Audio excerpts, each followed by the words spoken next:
Hi, my name's Jason Selig. I'm a partner here at Loping Grace Barnett. This is our first YouTube video.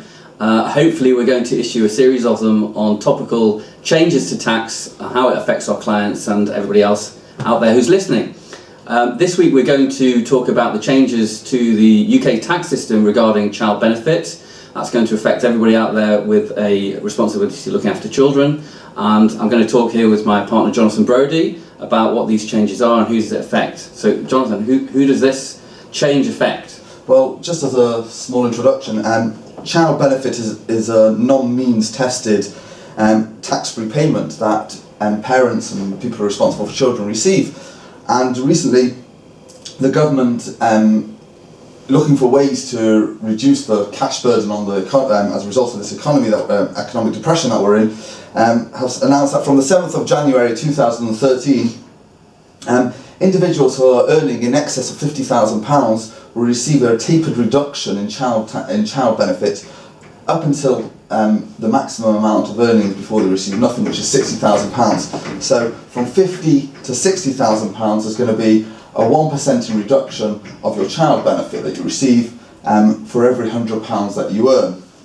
So if we use an example, I've got 3 children, and at the moment I'm currently receiving approximately £2,500 in child benefit, and if my income is between say £50,000 and £60,000, that child benefit will be reduced. So if I earn £53,000, that's £3,000 over the initial limit, £30,000 reduction, so I will in turn be reduced to £1,750, or I'll have a reduction of £750 in my child benefit. Yes. I think that's how it Yeah, absolutely. And therein actually lies the anomaly, because you could have one parent earning £60,000 and the other parent earning £5,000, in which case you'd receive no child benefits, and yet you could have another scenario where husband and wife are both earning £49,999 each, close to £100,000, and yet receive the full child benefit.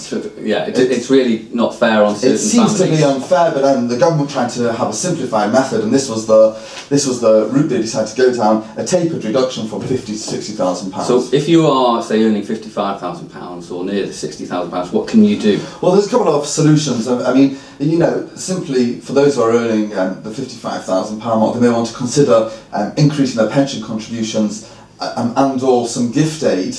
That would obviously take them below the £50,000 to ensure that they receive the maximum benefit of the child benefit.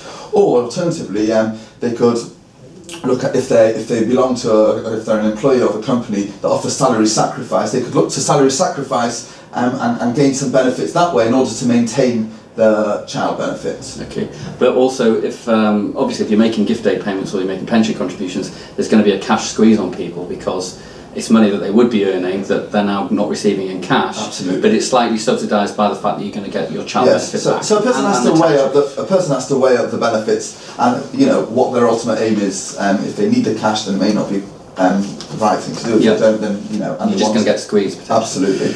So decisions. The question is, in the way that the government have put this proposal forward, what happens is that you get paid. You claim the child benefit. You get paid the child benefit into your bank account, and to the extent that there's a clawback, they collect that through the tax system. Well, that's correct, because that's going to be, you can clearly see. Well, there's actually another way. Those who know that they're going to earn in excess of £60,000 and don't know how to and don't want to mitigate the loss of the child benefit, they can just opt out. In other words, they can just tick a box and say, I don't want to receive any child benefit anymore. But if you're a sophisticated person, and say I've got an offset mortgage, take the money from the child benefit, offset it, get the benefit in the meantime, and then file the tax return, which I'll have to do anyway, and eventually it'll just add to the tax burden and the liability that I've got at the end of the year. Absolutely, and that will obviously mean that you're going to have to file a tax return, and that could mean engaging accountants, and could other complexities come along with it. That's the point. I mean, it's going to affect so many people out there that perhaps haven't in the past. They're PAYE,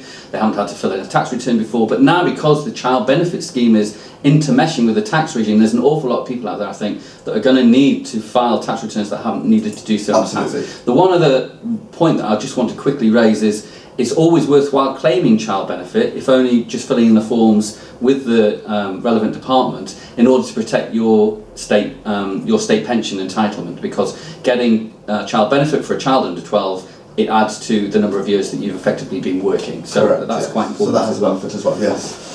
That really was all we were planning to talk about. If you want more details and more further analysis, it's on our website, which is lopiangb.co.uk. If you put it into Google, then you'll find it. And that's it, really. Hopefully that's clear now as to how that's going to work, and look forward to seeing you next time.